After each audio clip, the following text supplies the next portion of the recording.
The great book that has changed many people's life into a successful and happy life. You should listen to this book, at least one time and introduce to everyone. Grow Rich with Peace Mind.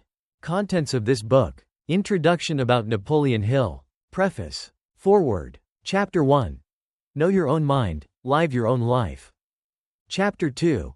Close the doors on your past. Chapter 3. The basic mental attitude that brings wealth and peace of mind. Chapter 4. When you are free of fear, you are free to live. Chapter 5. Will you master money or will it master you? Chapter 6. The blessed art of sharing your riches. Chapter 7. How to develop your own wealthy ego. Chapter 8. How to transmute sex emotion into achievement power. Chapter 9. To succeed in life, succeed in being yourself. Chapter 10. A mastermind group, a power beyond science. Chapter 11. Win mighty aid from eternal law of compensation. Chapter 12. You are very important for a little while. Chapter 13. Not too much, not too little. Chapter 14. The magic power of belief. Chapter 15. Enthusiasm and something more. Chapter 16. It is up to you to live the life the Creator gave you. Napoleon Hill. Napoleon Hill was born into poverty in 1883 and achieved great success as an attorney and journalist. He was an advisor to Andrew Carnegie and Franklin Roosevelt. With Carnegie's help, he formulated a philosophy of success, drawing on the thoughts and experiences of a multitude of rags to riches tycoons. In recent years, the Napoleon Hill Foundation has published his best-selling writings worldwide, giving him an immense influence around the globe. Among his famous titles are Think and Grow Rich Action Pack, Napoleon Hill's A Year of Growing Rich, and Napoleon Hill's Keys to Success. Preface. Napoleon Hill as a youth was no different from most young people today. He associated success with money in his early career. He wanted to be important, with a display of opulence. People today tend to associate the popular book Think and Grow Rich in terms of money, but Hill's perspective was to change as he matured. Hill remarked in one of his papers that during his early career when he was receiving large sums of money, he believed it essential that he drive nothing less than a Rolls-Royce. He purchased a large estate in New York. He had servants and a variety of other employees to tend to his wants. This extravagant spending prior to the Great Depression of 1929 led to Hill losing his possessions and, later on, his estate. When Grow Rich with Peace of Mind was published in 1967, Hill was 84 years old. His message had changed. He was older, much wiser, and he wanted to portray the importance of peace of mind.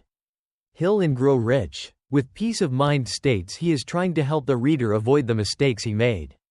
As you read the book, perhaps you can learn from Hill's life that many other things besides money and material items are needed in order to truly have peace of mind. You will read of learning from your past, developing a positive mental attitude, living life free of fear, and the importance of sharing your wealth with others. Napoleon Hill had a very interesting life of research, interviews, and writings as to what constitutes success. This final book combines all of his knowledge on living a life with peace of mind. Don M. Green, Executive Director, Napoleon Hill Foundation. Foreword. I began to plan this book in the closing years of the 19th century. It has thus been nearly 70 years in preparation. During those years I have witnessed more vital changes in the affairs of men than had taken place in all the previous years of the history of civilization. I have seen the advent of the automobile, the airplane, radio, television, atomic power, the age of space. I have seen electric power spread across the country, industry rise to levels of production beyond 19th century dreams, science and technology enjoy an almost explosive development.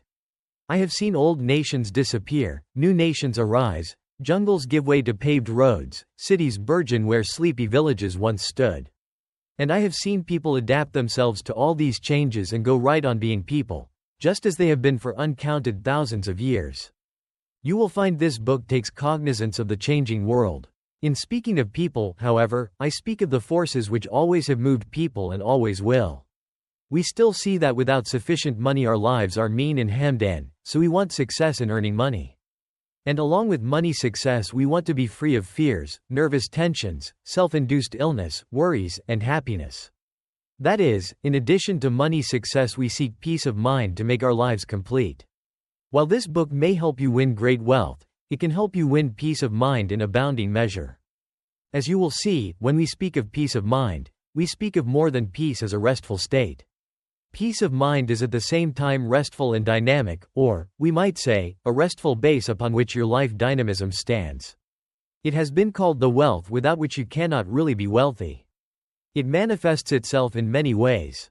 It is freedom from negative forces which may take possession of the mind, and from any such negative attitudes as worry and inferiority. It is freedom from any feeling of want. It is freedom from self-induced mental and physical ailments of the kind which chronically degrade life.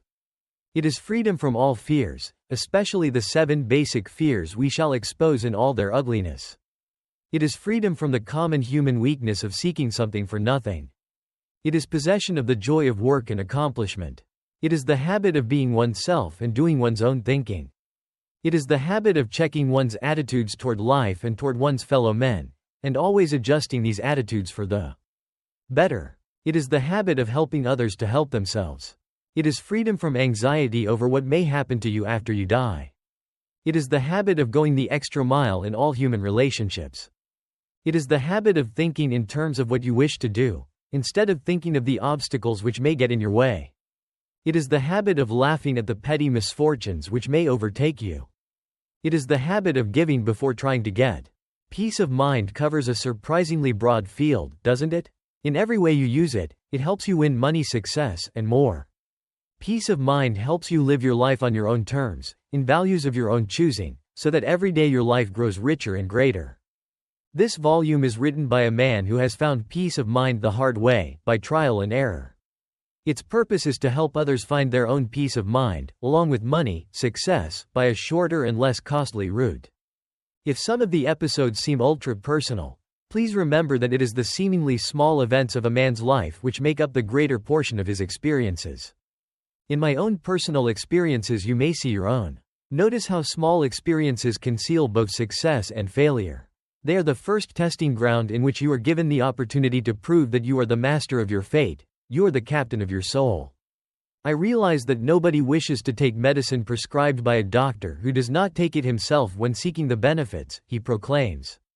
The medicine given herein is the medicine proved by its marvelous effect upon myself and thousands of others.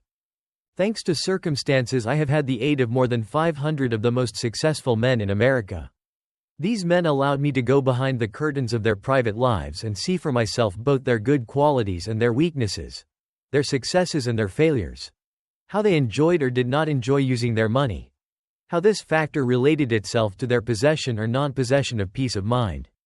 It was with the science of personal achievement, built on my interviews and research, that I have helped thousands of men and women whip poverty, wipe out the effects of a negatively conditioned childhood, solve problems, rise above circumstances which held them back. Let me say I did this many years after I myself had risen above a heritage of 5 evils. You may know some or all of them. Poverty, illiteracy, ignorance, hopelessness, fear. As a youngster I was often hungry. There was a time when I ate bark I scraped off birch trees. Until I reached my teens, I continued to be hungry. I am still hungry, not for physical food, but for mental food. Food for a searching mind which still seeks to know more about why some men succeed and some fail, some have inward peace, and some have inward conflict. But I have left my childhood handicaps far behind. There came a time when one of the world's richest men, Andrew Carnegie, backed me in a plan to find the secrets of money, success and life success.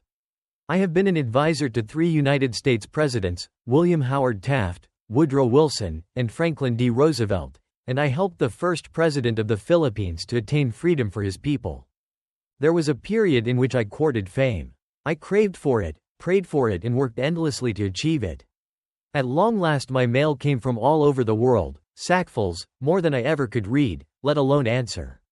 Promoters looking for my cooperation came by the score. Merchants offered me all kinds of credit and many offered to buy my endorsement of their wares. My tastes now are different. It was when I found that if I wanted any sleep, I could not have a telephone registered in my name that I began to appreciate peace of mind. Yet while I courted fame, I never stopped writing. Book followed book in my effort to tell the world what I had learned about success, about the value of a positive state of mind, about human relations. Here is a list of the books I have written. The Law of Success, 8 volumes. Think and Grow Rich. How to Sell Your Way Through Life. The Master Key to Riches.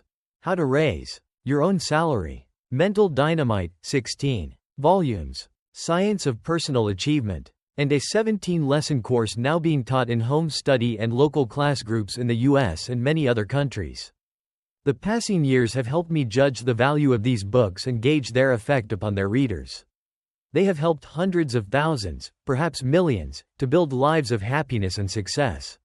I have been interested, all this while, in finding out which of the many items of advice have turned out to be most useful and of most universal application. I have checked carefully to see which anecdotes and types of anecdotes have provided the upward turning point at which a man finds himself and goes. This book represents, in part, a careful choice of items which have stood the test of time. In reading these items you will know that they in particular have something which takes hold in the mind and builds the power of the mind to will the best and find it. Also you will find much that is new. The world changes not in principle, but in certain aspects which bring different kinds of opportunities to the seeking man. More money-making opportunities have arisen in the United States during the past 2 decades than existed in all of our previous history, and still they swarm thick and fast. You will acquire a vast vision for these opportunities as you read this book. You will find, if you have read my previous works, that this one has a new and different objective, emphasizing values which money alone cannot buy. All of my books show in many ways that there is more to life than making money.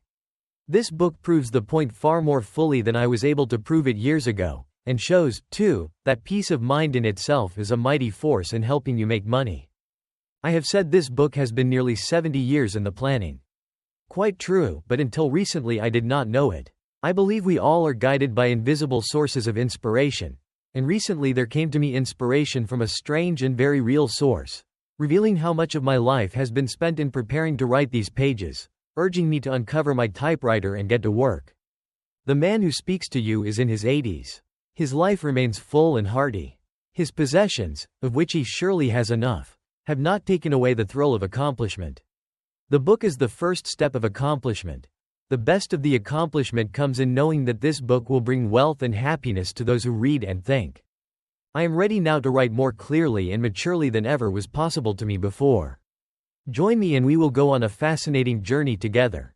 A journey toward riches, a journey toward the fulfillment of your dearest dreams, a journey toward a supreme secret which gives you mastery of life itself. Napoleon Hill, 1967. Chapter 1. Know your own mind, live your own life. You have a great potential for success. But first you must know your own mind and live your own life. Then you will find and enjoy that mighty potential. Become acquainted with your inner self and you can win what you want within a time limit of your own choosing. Certain special techniques help you win the goals of your dearest dreams, and every one of these techniques is easily within your power. Somewhere along the path of life, every successful man finds out how to live his own life as he wishes to live it. The younger you are when you discover this mighty power, the more likely you are to live successfully and happily. Yet even in later years, many make the great change, from letting others make them what they are, to making sure that they make their lives to their own liking. The Creator gave man the prerogative of power over his own mind. It must have been the Creator's purpose to encourage man to live his own life, think his own thoughts, find his own goals and achieve them. Simply by exercising this profound prerogative you can bring abundance into your life, and with it know the greatest wealth of all, peace of mind, without which there can be no real happiness. You live in a world filled with outside influences which impinge upon you. You are influenced by other people's acts and wishes, by law and custom, by your duties and your responsibilities. Everything you do has some effect upon others, as do their actions upon you. And yet you must find out how to live your own life, use your own mind, go on toward the dream you wish to make real and solid. Know thyself, said the ancient Greek philosophers, and this remains key advice for the man who would be in all ways wealthy. Without knowing yourself and being yourself, you cannot truly use the one great secret which gives you power to mold your future and make life carry you the way you want to go. Let us then take off on our trip to Happy Valley. Do not think of me as a backseat driver. Rather, you are at the wheel and I merely call your attention to a trustworthy road map whereon the main highway is marked beyond question. On your journey to riches and peace of mind, the road grows smoother and straighter as you travel. Never believe you don't have what it takes. Probably you are reading under an electric light. You know that Thomas A. Edison gave the first practical electric light to the world. But did you know that Edison was thrown out of school in the early grades after his teacher decided he had an addled mind and could not take schooling? This then was the impact of another person's opinion upon Thomas Edison, to let him know with the voice of authority that he didn't have what it takes to absorb even a primary education. Where would he have been if he had allowed this directive to take charge of his thinking? Fortunately for him and fortunately for the world, Edison decided to live his own life. Through early adversity, Edison discovered something he might never have learned through formal schooling. He learned, first, that he had a mind he could control and direct toward any desired end. Then he learned he could use the technical training of other men and successfully direct scientific research even though he himself never had been schooled in any of the sciences. When he took full possession of that addled mind, it produced not only the incandescent lamp but also one great discovery after another. A boy finds a friend and finds himself. I too was nearly doomed by a false label of unworthiness. I was then 9 years old. My mother had died a year before, and I lived with relatives. To them and to my own father I was a problem child who never would accomplish anything save, perhaps, what a life of crime can accomplish. I was doing my best to live up to my reputation as the successor of Jesse James. I even had a 6-shooter which I had learned to handle like an expert. Then a certain woman came upon the scene and she changed my life. That woman was my stepmother. Long before she arrived, I had been thoroughly conditioned by my relatives to hate her. I found this very easy to do. She arrived, and my father brought her to our house where the relatives had gathered to meet her. He introduced her all around. At length he found me, where I stood in a comber doing my very best to look tough. "And here," said my father, "is your stepson, Napoleon, beyond doubt the meanest boy in Wise County. We don't expect much good from him. I wouldn't be surprised if he starts throwing rocks at you by tomorrow morning." At that moment, I believe my life hung in the balance. It was a wise and wonderful woman who placed her hand under my stubborn chin and raised my head so that she could look me squarely in the eyes. She said only a few words, but they lifted me onto an entirely new level. Turning to my father, my stepmother said, "You are wrong about this boy. He is not the meanest boy in Wise County or anywhere else. He is a very alert and intelligent boy, and all he needs is some worthy objective toward which to direct his very good mind." That was the first time in my life that anyone had said anything good about me. I straightened up, threw out my chest and grinned. Then and there I sensed that woman, who had come to take my mother's place, as my relatives referred to her, was one of those rare people who can help others find the best that is in them. That was the end of my 6-shooter days. Increasingly finding myself as I grew older, I discovered my talent for writing. My stepmother helped me master the typewriter. With the aid of the typewriter I became a writer for newspapers. Through that experience I qualified to interview successful men, and thus I came to sit down with Andrew Carnegie. Out of that interview, which ran on through the better part of 3 days and nights, came my commitment to search out the secret of successful achievement, not merely as a matter of words, but as a pattern of definite action in the lives of men who have achieved great wealth. Out of this grew the organization of the science of personal achievement, which has reverberated around the world, bringing prosperity and peace of mind to millions of men and women. Great artists also live their own lives, or they could not be great. One of the great opera stars of all time, Madame Schumann Heink, as a young girl went to a music teacher to have her voice tested. He listened a few minutes, then said brusquely, "That's enough. Go back to your sewing machine. You may become a first-class seamstress. A singer, no." Remember, that was the voice of authority speaking. The girl could have been forgiven for deciding then and there that she would never sing again. Yet she had and kept possession of her own mind. She became all the more determined that she would learn to sing and to sing well. This she did, and the world became richer. So it has been with many another case in which great personal talent might have been lost forever if the possessor of that talent had not felt it even when the experts said it was not there. Adversity? It's a tonic, not a stumbling block. Every adversity carries the seed of an equal or greater benefit. Very few march straight to success without going through periods of temporary failure and discouragement. Yet when you are in possession of your inner self, there is no such thing as a knockout blow. You may be knocked down, but you can bounce right back. You may detour on rough roads, but you always can find your way back to the paved highway. You may think this applies only to simple matters. Think, then, of the infinitely complex matter of winning the independence of a colonial territory. And not only that, but of focusing the many scattered influences which make sure you become the country's first president. In 1910 I became the personal counselor of Manuel L. Quezon. I not only counseled him politically but, perhaps more importantly, I taught him the science of personal achievement, which then was quite new. Señor Quezon was the first president of the Philippine Islands when they gained their freedom. In 1910, however, that time was far in the future. The goal of freeing his people possessed Quezon's mind, and he saw himself as the first president of the new nation. I assured him he could realize both ambitions, yet we knew that such great events do not come to pass overnight. There is a well-recognized power in setting up a definite goal.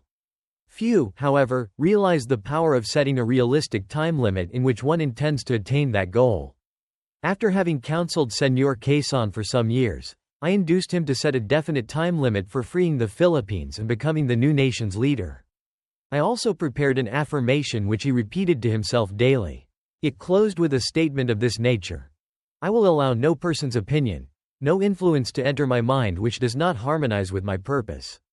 Both the time limit and the affirmation were of great help to Quezon in knowing his own mind and keeping his own direction in the face of the enormous difficulties which beset him. 24 years and 6 months from the day Quezon began to use the science of personal achievement, he became the first president of the Free Philippine Islands. Coincidence? Coincidence despite a world war which intervened and many other factors which were not foreseeable. I do not think it was a coincidence, for I have seen this principle of personal achievement work for so many people in so many different situations that coincidence must be ruled out. We shall touch upon the principle again. Right now I shall tell you about just one man, presently doing business in Chicago, who has used it with notable success. W. Clement Stone was in high school when he discovered his own goals, his own direction in which the powers of his own mind would take him. Soon he was selling insurance at such a rate that he made more money than his teachers. Today his fortune is estimated at more than $160 million and it is increasing rapidly. In 1939, however, he faced disaster. At that time he was the head of an agency, representing a big casualty company, which sold a special accident and health policy. One day the parent company pulled the string and terminated his contract with 2 weeks' notice. Mr. Stone did not have large reserves. It was imperative to keep that contract going. He spent 45 minutes in refreshing his contact with his inner self. Then he decided that within those critical 2 weeks he would persuade the casualty company it was against their own best interest to terminate his contract. The company had very cogent reasons for ending the contract. Nevertheless, they did change their minds as he wished them to, and Stone kept on marching toward his fortune. He then decided that by 1956 he would own his own big health and accident insurance company. By 1956 he did. He decided that by 1956 he would have $10 million of his own. He did. I heard recently that Mr. Stone has set up a lifetime goal of $600 million. I do not know his deadline date, but I have no doubt that on or before that date he will have the stated sum, and further, that he will use a good part of it, as he always has used his money, to benefit mankind. The concept of $600 million may frighten a man who thinks small, but a man who knows the secrets of personal achievement merely says, why not? A little while ago I made a survey for the purpose of learning who were the 10 men who had made the most outstanding application of the science of personal achievement in the United States. W. Clement Stone was third from the top of the list. The other two were Andrew Carnegie, the sponsor of my 20 years of research, and Thomas Alva Edison, the greatest inventor of all time. I met Mr. Stone for the first time in 1953. It was then that I began to unravel the dramatic story of his rise to fame and fortune, starting in business for himself with only $100 in cash and a copy of my most popular book, Think and Grow Rich. I was so intrigued by the effective application Stone had made of my success philosophy that I accepted his offer to help him take the science of personal achievement to his entire insurance personnel. The task covered 10 years during which I devoted all of my time to helping Mr. Stone indoctrinate his entire organization with my success philosophy. It was a tremendous job, but it paid off in terms which proved conclusively that my 20 years of research under the direction of Andrew Carnegie had uncovered a miraculous formula for helping people to get from where they were to where they wished to be in life. When I first began my association with Mr. Stone, many of his top executives frowned upon the alliance as being a waste of time. They had never heard of a success philosophy based upon what 500 outstanding men had learned from a lifetime of experience through the trial and error method, and they were naturally suspicious of it. 5 years later, these same executives met with Mr. Stone and myself in a business conference. To my great surprise, Mr. Stone arose and addressed himself to the group. "Gentlemen," said he, "the combined insurance company of America is now performing miracles." Then a long pause, after which he said, "The company was performing no miracles before Napoleon Hill came here." When I began my association with Mr. Stone, the annual premium income from policyholders was around $24 million, and Mr. Stone's personal fortune was estimated to be around $3 million. When the association was discontinued by mutual consent 10 years later, the annual premium income of the company was around $84 million, and Mr. Stone's personal fortune was estimated to be more than $160 million. How much did I get from the association? You may wish to ask. The cash I received was negligible in comparison with that which Mr. Stone received, but I was not working for monetary reward. I was after something far greater than that which could have been gained by any amount of money, for I had proved during those 10 years of association with Mr. Stone that the science of personal achievement could perform miracles for those who embraced it and made intelligent application of it. More important still, I had laid the foundation for the Napoleon Hill Academy, which is now organizing and conducting franchise schools for the teaching of the science of personal achievement throughout the United States and eventually will reach throughout the free world. The far-flung significance of these schools may be brought into understandable focus by the fact that the science of personal achievement has turned out to be a perfect antidote for communism, something I had not anticipated when I began the organization of the philosophy in 1908. Which reminds me that, truly, man proposes but God disposes. It may well be that the science of personal achievement will become a strong factor in neutralizing the cancerous evil known as communism, which now threatens the liberty of all mankind. The science of personal achievement is already under option to a group of men who are having it translated into Spanish for the purpose of taking it to the people of all Spanish-speaking countries, starting with our Latin American friends of the South. I plan eventually to have the philosophy translated into all the major languages of the world. So, who is wise enough to say what I got from my 10 years of association with W. Clement Stone, or wise enough to understand the hand of fate which brought the two of us together? The dramatic story of Arnold Reed. Arnold Reed is another insurance executive whose life story and its relation to the science of personal achievement parallels that of W. Clement Stone. In many respects, his story, as it related to the success philosophy, is more dramatic than the Stone story. Mr. Reed was a top-ranking life insurance salesman, with a record of sales production seldom equaled by anyone in this field. Mr. Reed's sales started at around $1 million annually and pyramided upward far beyond this amount. He was associated with an insurance company headed by a man whom he regarded as his personal friend. Unfortunately, or was it? Arnold had not read carefully the fine print of his contract with the company, for he learned later that it contained a clause which deprived him of his renewal premium commissions, the one factor in the insurance salesman's work which gives him his greatest incentive to do a good job. This discovery shocked Arnold so severely that he went home and went to bed, refusing to eat or to communicate with his friends. Doctors were called in to diagnose his ailment, but not one of them could find anything wrong with him physically. It was not his body that was sick, it was his soul, for the shock he had experienced through the perfidy of his friend had cut the line of communication between him and the source of inspiration which had made him a great life insurance salesman. That source which alone can make men truly great. Slowly but surely Arnold Reed was dying. His ailment was one that no doctor could cure. The doctors who had attended him knew this and frankly admitted they could offer no hope. Then a miracle happened. A friend of Arnold's, who had long been a student of my success philosophy, visited Arnold and presented him with Think and Grow Rich. "Here is a book," he told Arnold, "which has worked wonders for me and I want you to read it." Arnold took the book, threw it on the bed beside him and turned away without comment. Hours later he picked up the book, opened it and, lo! Something in it caught his eye and he read it through. Then he read it again, and on the third time around he felt the surge of a power which he readily recognized as one which could bring him out of the dungeon of despair into which he had fallen.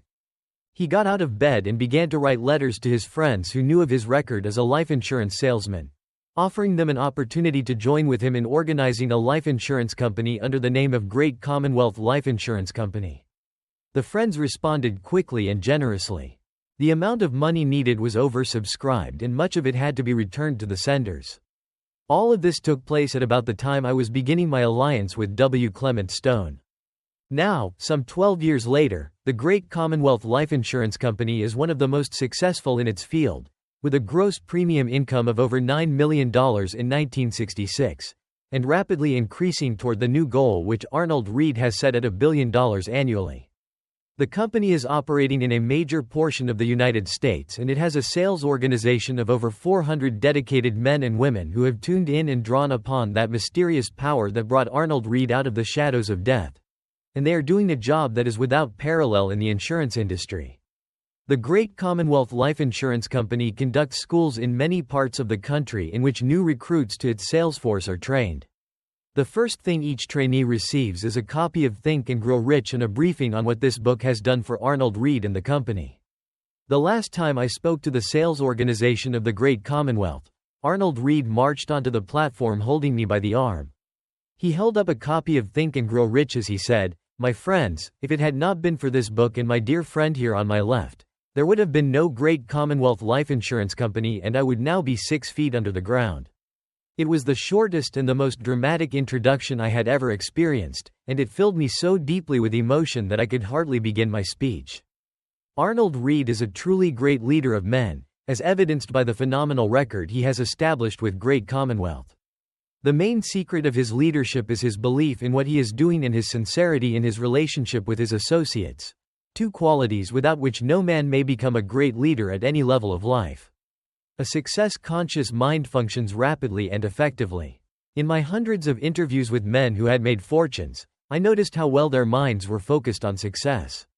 Some of these men were well educated. Some, for example Henry Ford, were notably uninformed in some areas of school learning. It never was the formal education or the lack of it which gave these men the power to use their minds with such drive and effect, nor was it unusual intelligence. What was it, then, which impelled their minds to seize upon great goals, then winnow all the circumstances of life and make use of what could help them achieve their ambitions? It was success consciousness. First you must know your own mind, then you find success consciousness. When Henry Ford mastered the art of making a good, inexpensive automobile, he still went on using his success consciousness. He had to make sure his cars were well distributed, and their sale pushed in every part of the country. For this he needed capital. The bankers had capital to lend, but he did not want outside financial interests to take hold of his company. Ford's truly efficient mind showed him the way to get the capital he needed even while he built up his distributing organization. First, he allotted his entire output of automobiles only to distributors who held the Ford franchise. Then he made it clear that each distributor must accept a fixed quota of cars, advancing in cash a percentage of the purchase price before the cars were delivered. This plan made every distributor practically a partner in the Ford business, yet it did not affect Mr. Ford's control of the business.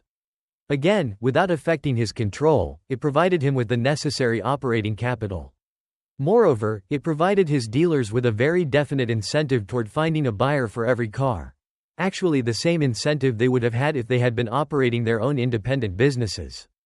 I have heard it said that this plan worked a hardship on some of the Ford distributors. Having known some dealers since before the Model T car, however, and having looked at today's record, I can say that most Ford dealers are noteworthy for their success. Two bicycle mechanics, Orville and Wilbur Wright, gave the world its first successful airplane. What kept their minds clicking, caused them first to build the world's first wind tunnel, caused them to find a secret of wingtip control which nobody else had thought of? What caused them to surmount limitations of material and of power which still make that first flight look impossible? First, they took control of their own minds and their own lives. Then they were guided by the success consciousness which always follows. Is today's world different? Only in some details. Take such a device as a memory core, a tiny magnetic gadget which operates by the thousands in many modem computers. The Wright brothers did not know of such things, nor did Henry Ford or Andrew Carnegie or Thomas Edison. A young man named Merlin Michelson, in 1955, looked at the rapidly dawning computer age and saw what every age offers: a need and a way to fill it.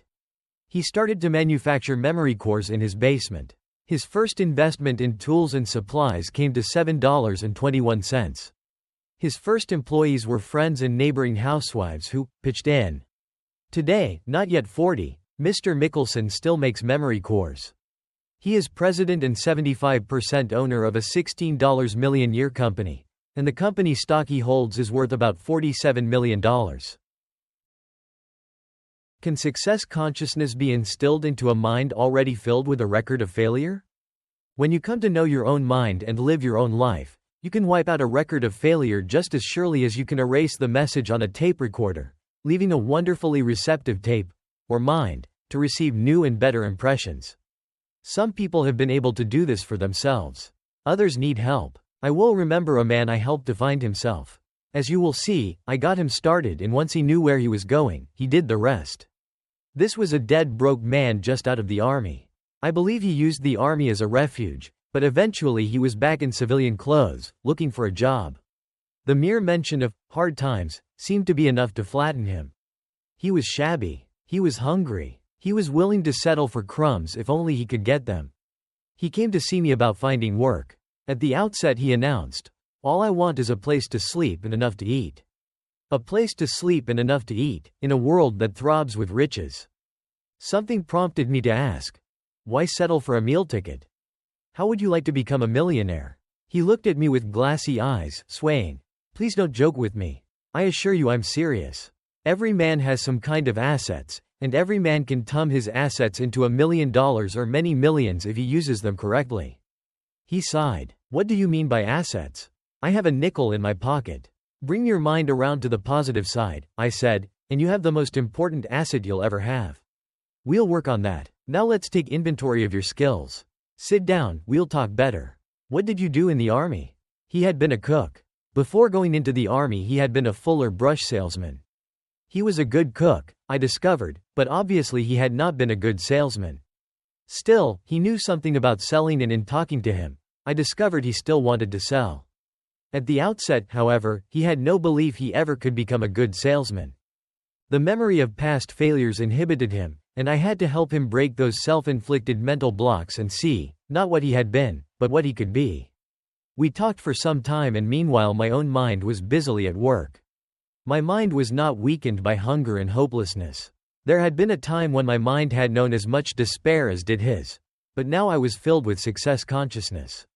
Questing about, my uninhibited mind remembered that special new kinds of cookware were now being developed. A new kind of cookware of great benefit to the housewife. A man who could think about cooking and even demonstrate. A man who could be made into a good salesman. And there we had the winning combination. Suppose you represented a company that makes a new kind of aluminium cookware, I said. This cookware offers many advantages. It should be seen in action, then it will practically sell itself. Any housewife, for a small consideration, say, some free pots or pans for her own use, should be glad to invite her neighbors in for a home-cooked dinner. You cook that dinner with the special cookware, and after dinner you take orders for complete, matched sets. If 20 ladies are present, I'm sure you could induce half of them to purchase. Some of these would be eager to run similar dinner parties in their own homes. The business would become self-perpetuating. Sounds okay, my young soldier friend replied. But where am I going to sleep meanwhile? And where am I going to eat? And where am I going to get a few clean shirts and a new suit? Not to mention the question of where I am going to get some money or credit to get started on. Such questions are typical of the mind which does not yet know itself, and so sums up all the obstacles rather than looking directly at the goal. Get yourself into the right frame of mind, I said, and you will either find what you need or find a way to do without and still achieve your goal. When your mind can truly picture a desired goal, and feel success consciousness driving it toward that goal, you can win that goal. Let us put aside all other matters and investigate your state of mind. Actually, the young man was very close to having the desired positive state of mind. I waited till I was sure he had it, however. Then I said he was a good risk, and I gave him the use of our guest room and his meals. I let him use my charge account at Marshall Field so that he could be well dressed. I guaranteed his note for his first outfit of cookware. During his first week he cleared nearly $100 in profit. The second week he doubled that amount. In a little while he began to train other men and women, whom he managed. Most of all, he instilled in them the success consciousness which now had full hold of his mind, and as they prospered, so did he. At the end of 4 years, the young man who had been so hungry and broken-spirited, so very far from being a millionaire, was worth more than $4 million. Moreover, his newly keen and efficient mind had perfected a home demonstration selling plan which now nets millions of dollars annually to a large corps of salespeople. When the bells of heaven ring with joy. When a man finds his own mind and fills it with successful consciousness, or when another man helps him do so, I fancy that the bells of heaven ring with joy. Here is one more soul who has broken the chains forged by his fearful imagination. Now you can see why I chose to begin this book by revealing what it means to take possession of your own mind, live your own life, find your real self that has no limitations. When you do this, you have an asset worth whatever values you choose to make it worth. Think again of what is involved in creating an independent nation. Think of ancient India with its teeming millions, under British rule for generation after generation. Think of the Mahatma Gandhi, a man who had no money, controlled no army, did not own a house, did not even own a pair of pants. Yet he had an asset which was greater than all the might of the British Empire, the capacity to take possession of his own mind and direct it toward purposes of his own choosing. He chose to free India, and he lived to see the achievement of his purpose.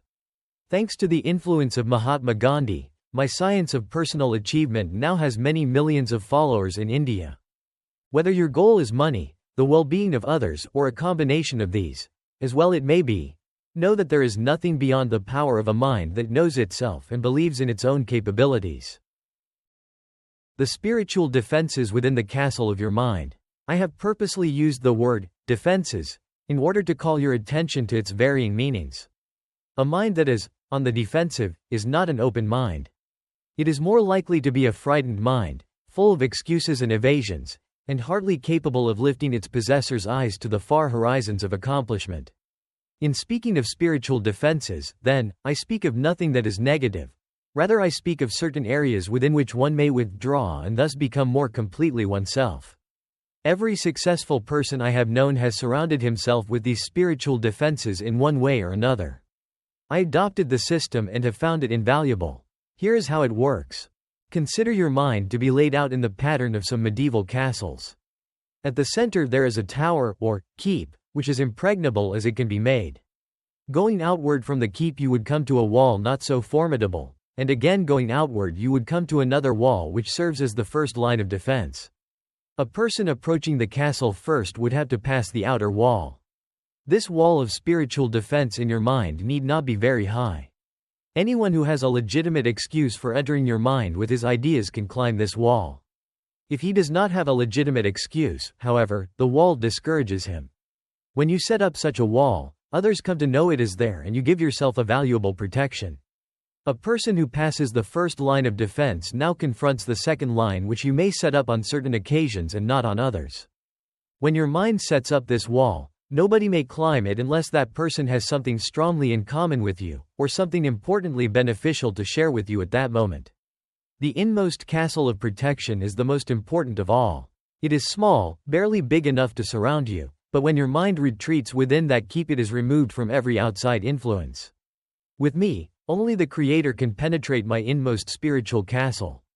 Find yours and you find a source of great strength. Here is where you can find your inmost thoughts, undisturbed by outside influences.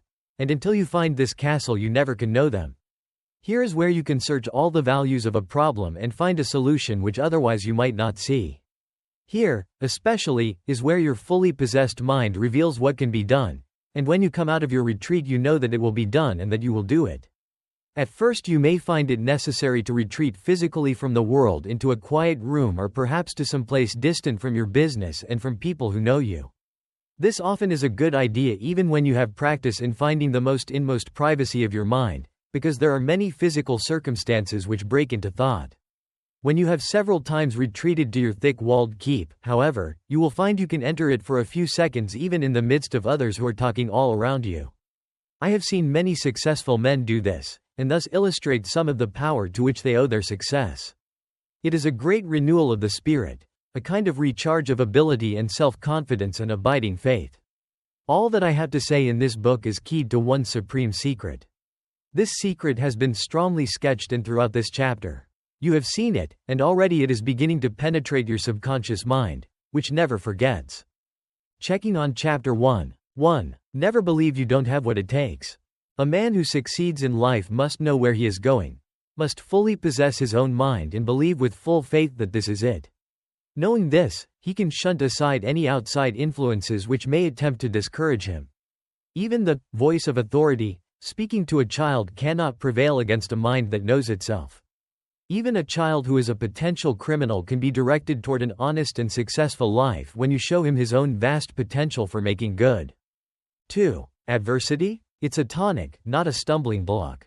Life often brings hardship and discouragement, but a mind that knows itself becomes filled with success consciousness that never is lost. You can help yourself by setting up a time limit within which you will achieve great goals. Even an unforeseeable world war did not prove a great enough obstacle to prevail against this mighty personal achievement technique. 3. A success-conscious mind functions rapidly and effectively. Once you fill your mind with your self-directed success consciousness, you achieve a level of mind efficiency which does not depend on formal education. Seeing your preferred goal ahead of you, you are magnificently able to find ways to get what you want. For a pioneer of the automobile age or a pioneer in the construction of modern computer parts, the principle which makes your mind work rapidly and effectively is always the same. 4. Can success consciousness be instilled into another's mind? Even the most discouraged and beaten man can have all his success potential revived when another mind, full of success consciousness, evokes the same great power in his. Belief in success, not in obstacles to success, can spread from one mind to another until millions share the same great goal. 5. The spiritual defenses within the castle of your mind. Within your own mind you can set up 3 spiritual walls which are stronger than stone. Within these walls your mind can know itself and be itself, and still absorb all the good, constructive influences you wish to bring in. You will be proof against unwanted negative influences, time wasting and the like. Within your innermost wall you will always have the means to renew your spirit, recharge your confidence and faith.